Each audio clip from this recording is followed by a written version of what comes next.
नमस्कार, स्वागत है आपका हमारे YouTube channel study with officer में। मैं लक्ष्य यज्ञ आप सभी का अपने YouTube चैनल में स्वागत करता हूं। जैसा कि आप लोगों को पता है, अभी प्रेजेंट टाइम में हम लोग चाह रहे थे कि अपने YouTube चैनल का नाम को चेंज कर दिया जाए। मैंने नाम को चेंज कर दिया है और साथ ही आज हम लोग पढ़ेंगे जिस टॉपिक पे, उस टॉपिक का, उस बुक का नाम है लुसेंट बुक। और लुसेंट बुक से हम लोग आज देखने वाले हैं लेक्चर नंबर 1, जो कि साइंस से होगा। यानी कि हमारे लुसेंट बुक जितने भी विद्यार्थी होते हैं, तैयारी करते हैं कॉम्पिटिटिव एग्जामों के, जैसे UP police, Bihar police, SSC के किसी भी एग्जाम के लिए, तो उन्हें जीएस जरूरी होता है या फिर जीके जरूरी होता है। तो आज के जो हमारे टॉपिक है वो बात करने वाले हमारे लेक्चर नंबर 1 है और आपको डेली प्रोवाइड किया जाएगा हर एक लेक्चर के साथ। तो चलिए हम लोग आज के टॉपिक को स्टार्ट करते हैं, ठीक है। तो सबसे पहले मैं बता दूं कि आज की जो हमारी साइंस टॉपिक होने वाली है वो हम लोग बेसिकली बुक से ही देखेंगे, लेकिन मतलब कह सकते हैं थोड़ा बुक के स्टैंडर्ड से ऊपर देखेंगे, ठीक है। तो चलिए, सबसे पहला बात होता है कि भैया साइंस किसे कहते हैं या फिर साइंस कितने पार्ट में डिवाइड होते हैं। आप जैसे कि जानते होंगे कि साइंस वैसी एक मतलब कह सकते हैं सब्जेक्ट है जिसको हम लोग एक्सपेरिमेंट या फिर जिसको हम लोग अनुभव करके देखते हैं या फिर किसी चीज को प्रैक्टिकल करके देखते हैं, उसे हम लोग साइंस कहते हैं, यानी विज्ञान, जिसको आप लोग हिंदी में कहते हो। अगर मैं थोड़ा सा आगे ले चलो तो विज्ञान की बेसिकली आप लोग नॉर्मली क्लासों से पढ़ते आ रहे होंगे कि उसका जो खंड हो जाता है, टुकड़ा यानी हो जाता है, 3 टुकड़े में डिवाइड हो जाता है। एक आपका आ जाता है फिजिक्स, जिसको हिंदी में कहा जाता है भौतिकी। दूसरा आ जाता है केमिस्ट्री, जिसको हिंदी में कहा जाता है रसायन। और तीसरा आता है बायोलॉजी, जिसको हिंदी में कहते हैं जीव विज्ञान। हाँ, मैं मानता हूँ कि यही फिर आगे जाकर जैसे बायोलॉजी एक जियोलॉजी में बढ़ जाता है और एक बोटेनिक में बढ़ जाता है। लेकिन हम लोग डॉक्टर बनने नहीं आए हैं, बल्कि हम लोग किसी नॉर्मली एग्जाम को क्वालिफाई, यानी कि उत्तर प्रदेश पुलिस, बिहार पुलिस ऐसे एग्जामों को क्वालिफाई करने के लिए, ठीक है। तो चलिए हम लोग आज के टॉपिक को, साइंस को स्टार्ट करते हैं। सबसे पहली बात आती है कि साइंस कहते किसको है, यानी कि साइंस किसे कहा जाता है। तो इसके बारे में मैंने आपको समझा दिया कि साइंस किसको कहा जाता है। अभी मैं आपको बताऊंगा कि जो साइंस शब्द आया है कहां से आया है। देखिए, साइंस लैटिन भाषा के साइंटिया शब्द से आया हुआ है या फिर साइंटिया शब्द से बना हुआ है। अब प्रॉब्लम ये आती है कि इसका अर्थ क्या होता है। तो इसका अर्थ होता है जानना या फिर ज्ञान होना। मतलब किसी चीज के बारे में आप जानते हो या फिर मतलब कि उसके बारे में आपको ज्ञान होता है, वही हमारा क्या कहलाता है, साइंस कहलाता है। अगले टॉपिक पे चलते हैं। जैसे कि आप अब जान चुके होंगे कि साइंस जो है, अगर कोई आपसे पूछे कि किस भाषा का शब्द है, तो आप बता सकते हैं कि साइंस जो है हमारा लैटिन भाषा साइंटिया का शब्द है और जिसका अर्थ होता है जानना या फिर ज्ञान होना। जैसे अगर मैं आपको किसी वस्तु के बारे में बता रहा हूँ या फिर ज्ञान दे रहा हूँ, तो आप क्या कर रहे हैं, जानकारी इकट्ठा कर रहे हो, जान रहे हो या फिर ज्ञान ले रहे हो, वही हमारा क्या कहलाता है, साइंस का। आगे चलो। अब दूसरा चीज हमने आपको बताया था कि हमारा जो विज्ञान होता है, अर्थात जो आपकी साइंस होगी भैया, ये खंड हो जाएगा किसमें। तो हमने पहले ही आपको बताया था फिजिक्स, फिर केमिस्ट्री और फिर हमारा हो जाएगा बायो। जैसे कि मैंने आपको पहले ही बता दिया कि फिजिक्स का हिंदी भौतिकी, केमिस्ट्री का हिंदी रसायन, बायोलॉजी का हिंदी जीव विज्ञान होता है। तो उसी तरीके से हम लोग सभी अभी सबसे पहले किस टॉपिक पर चर्चा करेंगे, तो फिजिक्स पे चर्चा करेंगे, ठीक है। तो यदि मैं फिजिक्स पे चर्चा करूं तो एक और प्रश्न खड़ा होता है कि फिजिक्स का अर्थ क्या होता है, या फिर मतलब फिजिक्स किस भाषा के शब्द से बना है। तो देखिए, जो फिजिक्स हमारा होता है, फिजिक्स शब्द ग्रीक भाषा के लैंग्वेज से बना है, जिसका कि हम लोग कहते हैं फिजिक्स के। उस जो शब्द है, यानी कि जो फिजिक्स बना हुआ है, किस शब्द से बना है, तो फिजिक्स शब्द से बना है, ठीक है।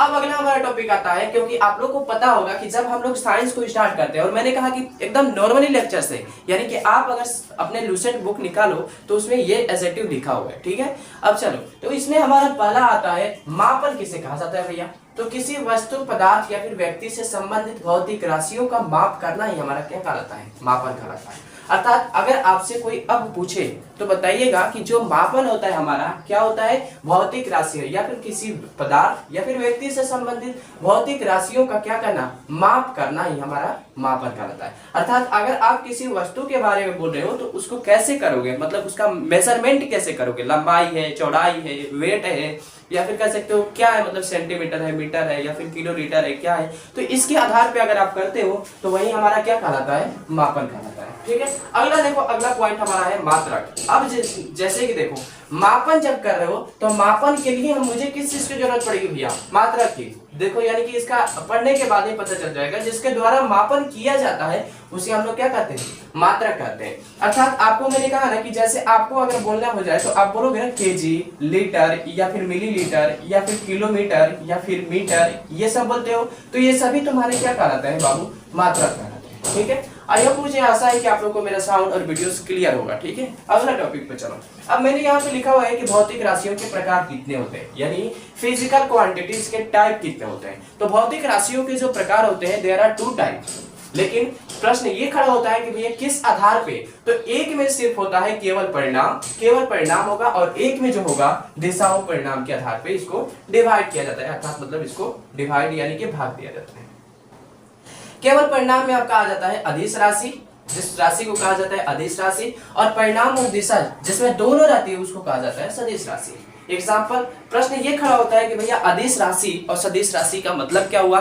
तो अदिश राशि का मतलब होता है जिसमें सिर्फ और सिर्फ परिणाम की बात होगी, इसमें कोई भी दिशा उषा नहीं होगा। लेकिन अगर मैं सदिश की बात करूं तो इसमें दिशा भी होगा और इसमें परिणाम भी होगा। देखिए अदिश राशि कौन कौन सी होती है? तो आपकी ऊर्जा हो जाएगी। मैं अगर कह दूं कि आपके अंदर, आपके शरीर के अंदर ऊर्जा भरी है, क्या मुझे पता चल रहा है किस डायरेक्शन में ऊर्जा जाती है? नहीं पता चल रहा है। तो अगर वहां पे सिर्फ क्या मुझे पता चल रहा है? रिजल्ट पता चल रहा है, तो इसीलिए हम इसको क्या कहेंगे? अदिश राशि। फिर समय, क्या अगर मैं कह दूं कि अभी 10 बज रहा है या फिर अभी 8 बज रहा है, क्या इसमें कुछ दिशा का बोध हो रहा है? नेवर, कभी नहीं, ना हो सकता है। ठीक है, अगला है आयतन, वॉल्यूम। अगर मैं कह दूं यहाँ पे बाल्टी है, बाल्टी में पानी भरा है, क्या इसमें कोई दिशा की बोध हो रही है? नहीं, नेवर, होगा ही नहीं। अगला हमारा आता है द्रव्यमान, मास। मास में क्या होता है? क्या आप उसमें दिशा बता सकते हो? नहीं बता सकते हो।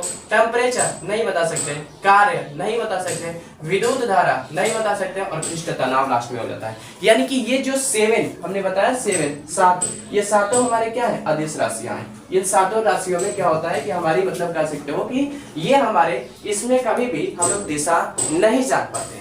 प्रश्न खड़ा ये होता है कि आखिर दिशा किसमें जान सकते हैं या फिर दिशा किसमें होता है? तो मैं बता दूं, दिशा आपका सदिश राशि में आता है। जैसे कि इसका भी आप बता सकते हो कि कोणीय वेग की तीव्रता में, अगर कोणीय वेग की तीव्रता की बात होती है तो उसमें हमारा क्या आ जाता है? आपका सदिश राशि हो जाएगा। फिर दूसरा हमारा आता है चुंबकीय विद्युत। ठीक है, इसमें भी हमारा क्या आता है? दिशा आता है। अर्थात मैंने कहा दिया, आपको बता दिया कि जिसमें दिशा की बोध होती है उसको कहा जाता है सदिश, और जिसमें सिर्फ और सिर्फ परिणाम की बोध होती है उसको कहा जाता है अदिश। ठीक है, आई होप मुझे मतलब आशा है कि आप लोग को अच्छे से समझ में आ गया होगा। ठीक है, तो इसको थोड़ा सा इरेज करते हैं, आते हैं अगली स्लाइड। आई होप आप लोग को यहाँ तक समझ में आया होगा। अगर प्लीज अच्छा लगता है तो हमारे वीडियोस को लाइक कर दीजिएगा, हमारे चैनल को सब्सक्राइब कर दीजिएगा, ताकि ऐसे ही लुसेंट के बुक आपको मिलते, जब भी मैं वीडियोस लेकर आऊँ आपको मिलती रहे।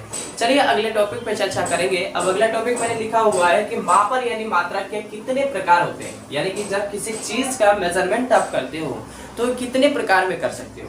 तो सबसे पहली इसमें आती है हमारी मूल, दूसरा हमारा आता है व्युत्पन्न, और तीसरा आता है पूरक। इन दोनों को देख लेते हैं कि इनका डिफिनेशन क्या होता है। सबसे पहला मैंने लिखा है व्युत्पन्न राशि। मूल राशियों से उत्पन्न राशियों को ही हम लोग कहते हैं व्युत्पन्न राशि। अब मूल राशि का मतलब क्या होता है? तो मूल राशि का अर्थ होता है वे राशियां जो पूर्ण रूप से क्या है? फ्रीडम है। और फ्रीडम का मतलब होता है वैसी राशियां जो पूर्ण रूप से क्या करती हो? स्वतंत्र हो। स्वतंत्र का मतलब समझते होंगे कि फ्रीडम कहलाता है, और फ्रीडम का अर्थ हुआ जिसपे किसी भी प्रकार का कोई दबाव नहीं है। लेकिन अब यहीं से आपको पता चल गया होगा कि व्युत्पन्न राशियों पे क्या होगा? उत्पन्न राशियों का क्या होगा भैया, या फिर मूल राशियों का क्या होगा? इस पे दबाव होगा। ठीक है, अब देखिए मूल राशियां कौन कौन सी हैं। तो इसमें आ जाता है आपका लंबाई। लंबाई को मापते किसमें आप हो? मीटर में। मीटर को इंग्लिश में क्या दर्शाते हो? एम। दूसरा आता है द्रव्यमान, या फिर इंग्लिश में कहोगे मास, जिसको दिखाओगे कैसे बाबू? केजी से दिखाओगे। ठीक है, ये सब मुझे पता है कि जानते हैं, लेकिन आपके लुसेंट बुक में दिया है इसीलिए मैं आपको पढ़ा रहा हूँ। ठीक है, मैंने कहा ना कि लुसेंट बुक को पूरा पढ़ाऊंगा। अब दूसरा देखिए, इसमें तीसरा नंबर आता है समय। समय को किस में मापते हैं आप लोग? सेकंड में। क्यों? क्योंकि आपको पता होगा सबसे छोटा इकाई लिया जाता है। फिर अगला तापमान, या फिर जिसको आप लोग इंग्लिश में टेम्परेचर कहते हैं, टेम्परेचर को केल्विन और शो किया जाता है के से। ठीक है, अगला आता है ज्योति तीव्रता या फिर कैंडेला। ठीक है, कैंडेला का नहीं शो करेंगे। ठीक है, विद्युत धारा। विद्युत धारा का हो जाता है आपका एम्पियर। पदार्थ का आपका हो जाता है मोल।